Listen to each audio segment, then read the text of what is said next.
Hey, everybody, this is TJR, This is Robert Kinsler. and we want to welcome you to the news. This is the weekly show where Robert and I discuss the music news and headlines and new releases that have grabbed our interest and that we want to share with you. And this week, we're going to be discussing headlines and music for Arcade Fire, Brandy Carlisle, The Zombies, Kiss, Aha, Gorillaz, and more. Now, as always, we can't cover everything. So if we missed anything, please share in the comments and show your support for this series by clicking like and letting these videos play to the very end so that the YouTube algorithm recognizes us. Hey, Robert, how you doing? Hey, good, TJ. How about you? How things been?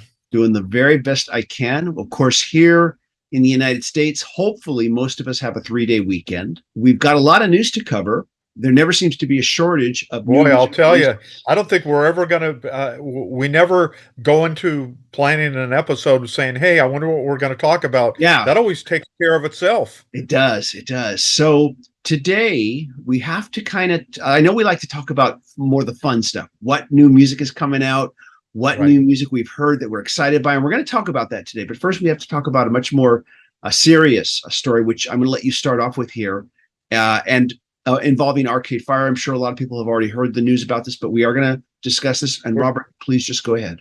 Yeah, I was going to say, we'll give a little bit of background for everyone. So I've seen Arcade Fire a few times. I've seen them several times at the Coachella Music Festival in Indio, California. And I also saw them a few years ago. I saw them headline at the very famous Greek Theater in Los Angeles, where they hand selected the Zombies to open, and then they headlined. And I got to cover that show. I'm a very big fan of all the bands and the artists that have kind of come up since around, let's say, around the year 2000 or so.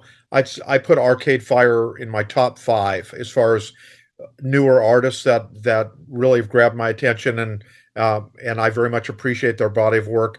This story broke in Pitchfork. This very in-depth article detailed where a number of women detailed sexual interactions with Win Butler, who's the lead singer and kind of the frontman of Arcade Fire. And These women believe these were very inappropriate given the gaps in age, and obviously him being very well known, and kind of maybe they were impressed by him because he was the lead singer of Arcade Fire. It's a very damning story. We do want to say that Win Butler has categorically denied these allegations and said that any sexual interactions were consensual. But I think we both agree that when you read the full story, it doesn't look really good. It looks like there were some things that went on that really shouldn't have gone on. Yeah. The Pitchfork article is extremely detailed. And in case you've been hearing about this story secondhand through other news sources that have parroted the article or have given you just segments of the article, we highly recommend that you read the Pitchfork article because it is very in depth. It does do its best to cover both sides, although the evidence does seem to stack up against Win Butler at this point. Yeah, it But does. we should point out that a while back, a couple years back, a similar case was brought up against Ryan Adams, and he was very much canceled, and he very much in fact, he still probably hasn't recovered Yeah, from he it, even hasn't. though he was later found not guilty of any criminal charges. Right. So we ask, like I said, that while it doesn't look good, that you keep an open mind and that you read the entire story from Pitchfork, since they have given the most complete coverage. But no, it doesn't. It just doesn't look good. And I know you Yeah. made a comment that I want to bring up here before we start shooting. It's as if, and I'm not real familiar. I mean, I know who Arcade Fire is, of course, but I'm not a fan like you are. They've never really appealed to me all that much.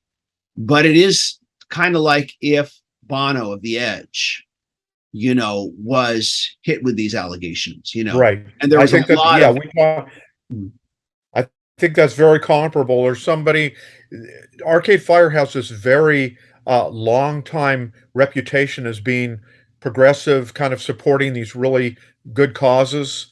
being kind of like trying to be examples for their young fans. And I Yeah. think that that's why it's so distressing. I mean, not to diss on heavy metal, but let's say the hair bands, and it was a different age before the Me Too movement, but Mhm. maybe back in the day, hard rockers went back to their hotel. They were, had drugs and alcohol. They were doing things, and Young they may have done girls. things that were inappropriate. But Yeah. that's not the story of Arcade Fire. That's not their legacy. That's not kind of where they hold themselves up to. Hmm. And that's why it's so troubling. And there's been some immediate fallout. I will tell you that I just read, I think last night, that they have started their tour, and their opener, her name is, and I may mispronounce it, I believe it's Feist, but she pulled out after one of the shows and pulled out of the tour. Arcade Fire said they understood, and then also their ticket prices, and I'm going to read from the Evening Standard. This is an article that was published on yesterday, on September 2nd. They Hmm. say tickets to see Arcade Fire are being offered online for a fraction of their face value amid a storm over sexual misconduct allegations against lead singer Win Butler. The Canadian band are playing Manchester's AO Arena on Saturday, which would be today, with tickets for the gig originally costing more than £58. But on Friday afternoon, seats for the same concert were available for as little as £23 on secondary ticketing sites. So you can see there's already been, immediate fallout from kind of this controversy, and the ripple effects from this story are definitely getting out there among the band's millions of fans. You know, in during the whole classic rock period, the 60s and the 70s, you know, there was a certain type of behavior that was almost lauded, that was kind of endorsed. We applauded we to a certain extent we applauded it. Yeah, And but back then, I think a lot of young women didn't know how to speak out for themselves back then. right. And it's a slippery slope as we evolve as a society. But while we do it, we always got to always like keep a calm, rational mind, realize that this is just breaking. The evidence is stacked up against it, from this Pitchfork article, stacked up against Win Butler. But we should always just keep a calm, rational, neutral position and say let it play out first before we start making judgments about people. Yeah, And we just have to kind of let that take its course. But it is distressing news. yeah, And it is. there was a similar incident with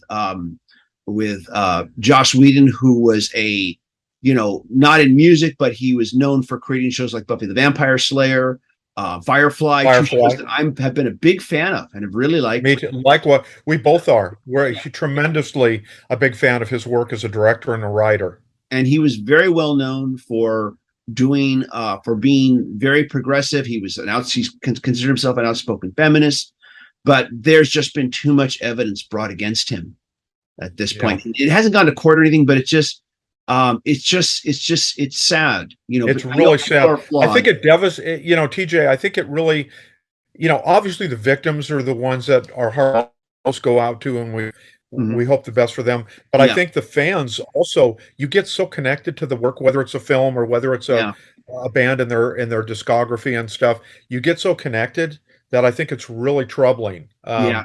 And it's just very distressing. At some point, maybe this is a topic you and I should discuss in more detail. Is just when you are a fan of art created by someone who has an extremely later it's revealed they have an extremely troubling and very that their past is very troubling, problematic, I think is the word Right. people use. Maybe that's a topic we should Exactly. discuss. But so once again, just everybody in closing, I think you're done. I assume Right. you're done, Robert. I don't want to cut you off, but I think we want to encourage everybody, if you've been reading about this story, if you've only been reading about it secondhand from other news sources, please go to the Pitchfork article and read, because that's the most complete story we've found on this so far. So Oh, please go to yes. that article. So with that said, I will go ahead and just move on to just more enjoyable and fun topics that we like to cover here on the news. And I'm gonna move over and transition to some information about Brandy Carlisle. Great. She is an amazing artist, as we both talked about in the past on Music Worth Buying. She is reimagining her last album entitled In These Silent Days and is going to be retitling it In the Canyon Haze. That kind of rhymes, doesn't it? Yeah, it does. In These Silent Days is an album that you and I have both praised. I have always pointed this album to any of the people who are in our age range, who are boomers. And we've heard it all over the internet. There's no new good music anymore. It's all crap. Oh, all these old boomers like us yelling at the cloud. There's no new music. And you and I, of course, don't agree with that. We agree that a lot of what makes radio or gets favored by the algorithms tends to be, not that good, to be kind. But there's tons of great new music always coming out every week, every month. We discover it all the time. And I always point to In These Silent Days by Brandy Carlisle as an example that the classic rock we grew up with in the 70s has never died. And this album's a perfect example. It's an amazing album, and we recommend you go check it out. And TJ, you're right, and I don't want to cut you off too much, but let me just certify what you're saying. When this album came out, I gave it a glowing review. There are so many phenomenal songs on that album. Just if somebody, just in your favorite streaming thing, there's this amazing ballad on it called This Time Tomorrow. Just check that out. And like you said, you can't say that there's no good music, new music today. Yeah, you're right. This is a phenomenal album. I'll let you continue. Sorry about that. Okay, no worries. So I'm just going to go ahead and just read from the story on this reimagining from Variety.com. I'm just going to quote from their story here. Taylor Swift is not the only one re-recording fairly recent albums. Now Brandy Carlisle has done it, although with very different reasons than the ones that prompted Swift to revisit her catalog. Carlisle has gone back into the studio to redo last year's In These Silent Days in its entirety in a new acoustic-focused version that's been titled In the Canyon Haze. The newly recorded album will be out September 28th and is preceded today by You and Me on the Rock, with then, of course, in parentheses, In the Canyon Haze, a remake that features her wife, Catherine Carlisle, on harmony vocals. Carlisle said the project came about when she was looking at putting out a deluxe edition of Silent Days for the album's upcoming anniversary with bonus tracks, but settled on a way to make the entire album a bonus. The Canyon part alludes to how the redo aims for a vintage Laurel Canyon spirit in the reconfigured arrangements. The new album follows the running order of the original album exactly, with the exception of an acoustic cover of David Bowie's Space Oddity, which she often performs in concerts tagged onto the end. A quote here from the article: I knew I wanted to offer our fans more than just the usual bonus track that always feels like a creative way to ask fans to buy your album twice, she said in a statement. So the twins, Phil and Tim Hanseroth, and I locked ourselves in the attic studio in my barn, just like the old days, and we reimagined our entire record. Now, I've listened to this advanced single, and the first, I guess, concern I had about this was that it would just simply be the same song, but just played acoustically. That's it. I'm happy to say it's not that at all. It has been completely reimagined. It is stylistically quite different from the version on the album. And so I will applaud this effort if, for the very least, every single track follows the same path and it's completely reimagined, not just, okay, now we'll play the song with acoustic guitars, but it's the same song. It's the same arrangement. Everything about it is the same. It's just on acoustic guitar. It was a complete reimagining. So I think that I've been saying this for a while now, that ever since the digital era, one of the advantages is the ability to create multiple versions of your songs and put them out there. Even if you don't release a physical product, just digitally different versions of your same songs. I think it's a great, I don't know why more artists don't do it more often, honestly, but I think it's something that could be explored more often. So we love the original album, and I don't know if this will top it in any way, shape, or form, but it will give us a new way to listen to it, and I'll be looking forward to it. Honestly, I'll be looking forward to it. I'm definitely. I mean, you don't need to tell me twice. I'm going to be listening to that when it comes out. Cool. When it's released. Yeah. And the single's out right now if you want to go check it out on your favorite streaming service. And with that, I'll hand the microphone over to you. Okay. And Well, let us hear sounds what you good. got Well, next. as many people out there probably know, I'm a huge fan of the Zombies. Yes. What other than maybe the Stones, the Beatles, and the Doors, they are my favorite band to come out of the '60s. I mean, well, word now comes that the Zombies are beginning work on a career-spanning documentary titled "Hung Up on a Dream," with principal photography having already begun. And this documentary is being directed by Robert Schwartzman. And let me read a statement that he said about it, because since he's the guy working on it, I think let's hear from him. He Mhm. says, "The soundtrack of my life is the Zombies' timeless album, Odyssey and Oracle. It inspired me to start writing songs and chase a dream of being in a band. Flash forward, now I get to tell these stories on the screen, bringing together my passion for music and film, all set to the backdrop of one of my favorite recording artists, the Zombies.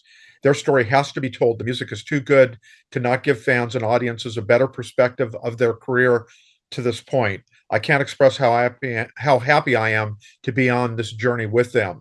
And then "Hung Up on a Dream" will document the formation of the band, which was back in 1961 by Rod Argent, Colin Blunstone, Chris White, the late Paul Atkinson, the guitar player who sadly passed away, and Hugh Gundry in the 1960s, and their hits "She's Not There" and "Time of the Season." And it's going to follow the solo careers of the band members and the band itself all the way up through their induction into the Rock and Roll Hall of Fame back in 2019. So this is for those of us that are Zombies fans, this sounds like it's very exciting, and I'm hoping there's all kinds of tidbits and unseen footage and maybe some music that we haven't heard before that we're going to get. So very exciting news I wanted to share. Cool.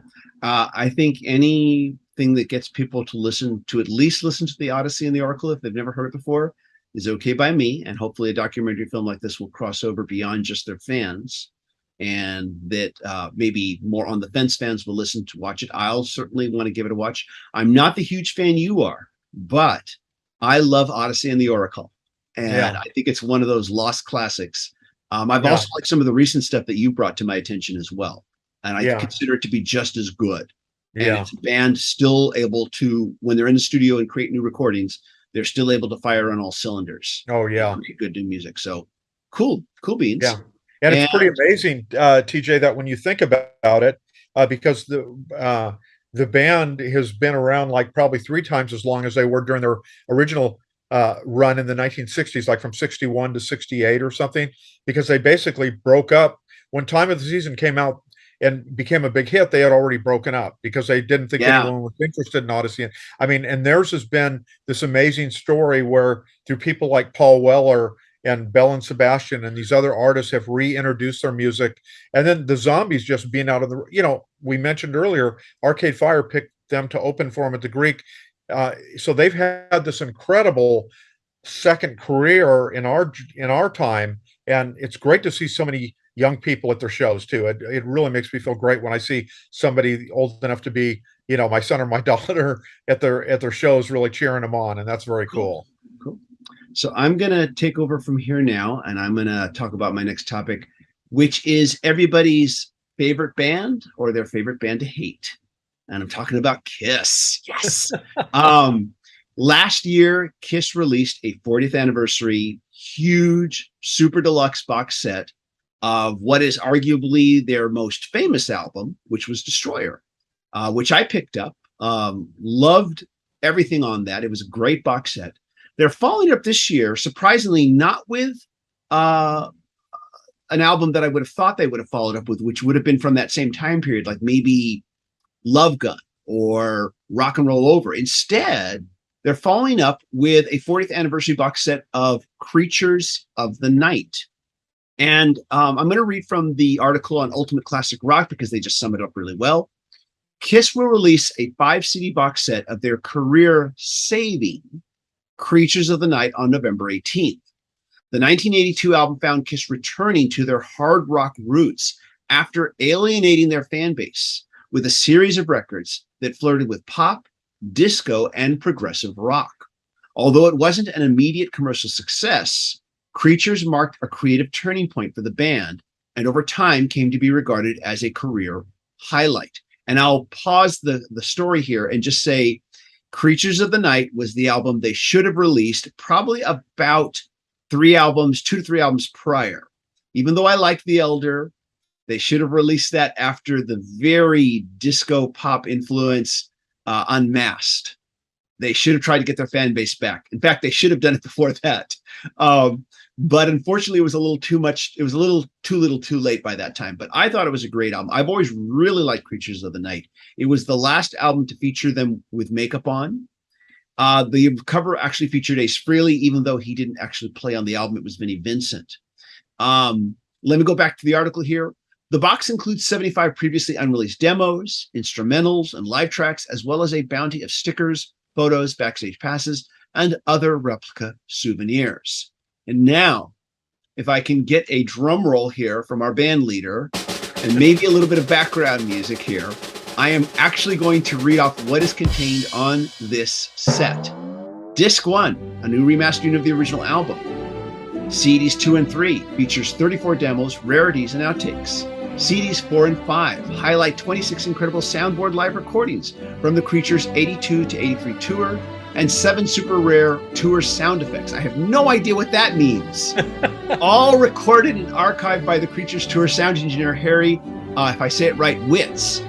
The Blu-ray audio disc showcases the first ever Atmos and 5.1 surround mix, plus the high-resolution, newly remastered 1982 stereo mix of the original album.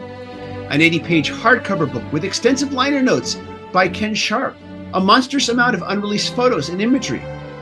Creatures of the Night 1982 press kit featuring Creatures band press bio sheet, Creatures tour band new poster 11 by 17, 2 stage drawings, the loudest band in the world poster, Japanese promo poster, band black and white promo photos, Gene, Paul, Eric, and Vinny color photos, Creatures 40th t-shirt iron-on transfer sheet, I Love It Loud bumper sticker, Australian Creature sticker.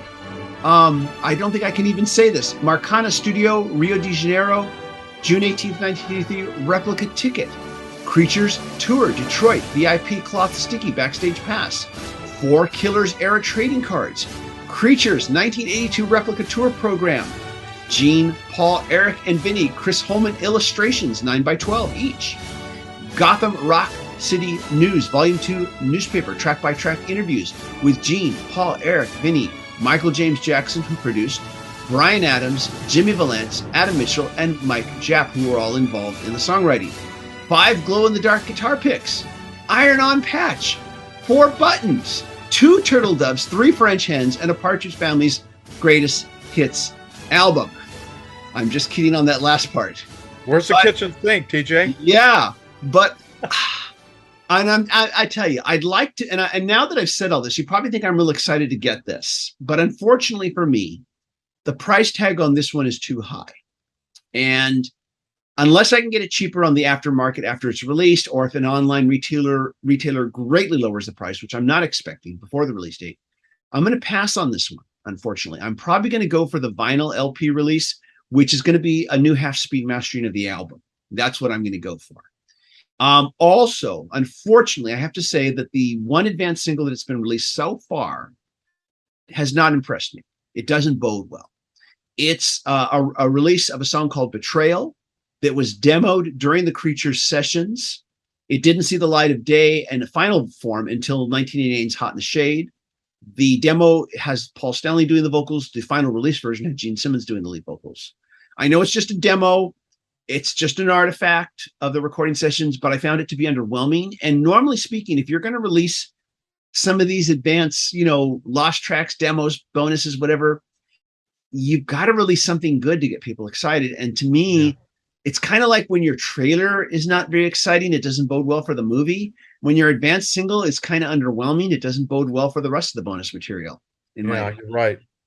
So I'm kind of disappointed. I'm sure there's going to be a couple more advanced tracks. Hopefully, there usually is at least 3 with these types of super deluxe sets. But this first one didn't impress me.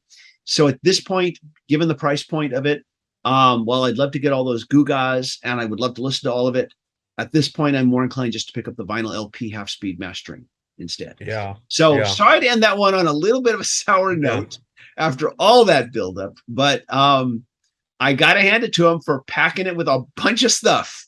Yeah. And With that, That's quite a list. That's yeah, quite a list you read off. and I've never, I know a lot of it's paper, Yeah. just like Destroyer. A lot of it's paper, Yeah. but it was still a really fun box set, and I really enjoyed all the extra bonuses, all the demos, outtakes, alternate versions. I really enjoyed the majority of them. I thought it was, I thought that one was priced a bit high too, but there was a retailer that lowered the price quite a bit for pre-order, so I picked it up then. But we'll Great. see what happens with this one. Yeah. So, anyways, though, and so now, Robert, I know you want to talk about some stuff, some more stuff. Yeah. Well, speaking of new albums and stuff, Gorillaz has announced details about their next album, and they've dropped their first advance cut from the album. First, let's get the name of the album is going to be called Cracker Island. Although it doesn't come out until next year, early next year in 2023, the first single is out, and it's a really good one. The song is called New Gold, and it features a collaboration between Gorillaz, the very famous Australian project Tame Impala, and also American rapper Booty Brown. So these three artists have joined forces for this song, and it's a very good one. I've been listening to it the last few days, really enjoying it a lot. Let me read a little bit from NME about the album, because that's where I heard about it. It says Cracker Island is set for release on February 24th, 2023. It will feature a number of collaborators, including Stevie Nicks, Bad Bunny, Beck, someone we both love, Thundercat, and then the aforementioned Tame Impala. So very good news that Gorillaz is continuing on. I kind of wish Damon Albarn would get back together with Blur and also maybe do a new Blur album. But while we wait for that, maybe never to happen, at least we're getting new Gorillaz album from him. So that's great. Cool. I know you're a big fan, and I will transition now to an album review that I want to recommend, and one that I found out you reviewed on your blog, which is everybody musicworthbuying.com. You can find, because Robert reviews so much stuff that he can't cover it all here when we're on video, or we'd be here forever. And Right. we recommend you go check out Robert's blog, musicworthbuying.com, where you can read his review of the album that I'm about to review right now, which is entitled Youngblood by Marcus King. This is his second full-length album on Rick Rubin's American Recordings / Republic Records label. Now, if you've been following these weekly news shows that we do, I discuss and praise the advanced singles Lie, Lie, Lie for its insane funky blues guitar riffs, and Blood on the Tracks for its swampy Creedence-style vibe. And we did it on this show earlier. And I said back then, if these singles are any indication, we are in for a real treat. And I was not proven wrong. The entire album is just one cool, swaggering, 70s influenced rock song after another. Marcus King is only 26 years old. His father was a blues rock musician. It's only his second album, and his youth and hunger to prove himself is evidenced on every track on this album. I want to add, this album is produced by Dan, hopefully I say it right, Auerbach, who is best known for his work with the Black Keys. It also features acclaimed musicians Chris St. Hilaire, if I've said it correctly, on drums, Nick Moshfon on bass, and all the songs are written by King and Auerbach in collaboration with some well-known songwriters, Desmond Child and Angelo, hopefully I say this right, Petraglia, noted for their work with bands ranging from Aerosmith to Kings of Leon. So just want to recommend that album, and hope you check that out, at least on your favorite streaming service. And Robert, I'll let you comment if you want to. Yeah, no, let me briefly just say the music is, and the guitar playing and singing, top notch. He also really honestly addresses drug and alcohol excesses and kind of his issues with depression and mental health. And it's a really amazing album that I think will gain even greater traction and relevancy in the future. I think that this is a really important album. I mean, like you and I talk pretty often, TJ, I have to, I literally will get my album reviews in, then I have to immediately start listening for the next week in the column. I sometimes wish I could step off the treadmill and just really live with some of these great albums longer. But I think that this is hearing you talk about it, this is an amazing album, and I hope everyone will check it out.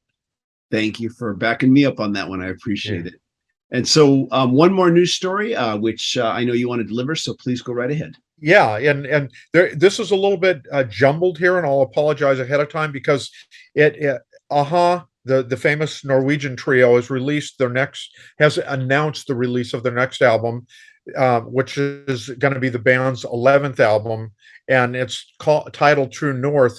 But what I want to focus on right now, because it really grabbed my attention, is the advanced single from True North. It's titled "I'm In," and this is such a beautiful, orchestra drenched song.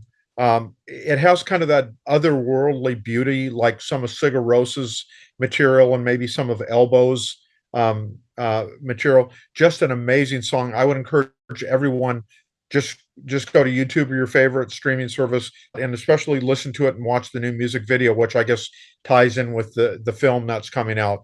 But it's just absolutely a gorgeous, incredible song. It stopped me in my tracks. It's so beautiful to listen to. Wow. And the band is from Norway, but the song is sung in English. So, Mhm. you have no excuse to say, "Oh, I won't get it," or yeah, you'll love it. And this is not necessarily the same band you're going to recall from the 80s.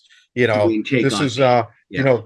exactly. The band has continued to mature, and it's the same original lineup that they had 35 years ago, and they've continued to progress and have this amazing career, although it's kind of overlooked by mainstream terrestrial radio. But Mhm. but check it out, and then make plans possibly to go see the film when it's in theaters. Now, I just want to make sure I understand. The title of the song is called Amen, correct? I'm in, like and I-M and then in. Like I'm Oh, in. okay, okay. I was almost thinking maybe it was like Amen, A-M-E-N. Okay, thank Yeah, you for that. no, I'm in. Okay, thanks. I'll put that on the screen just to be sure. Yeah, And yeah, yeah. And I was going to say,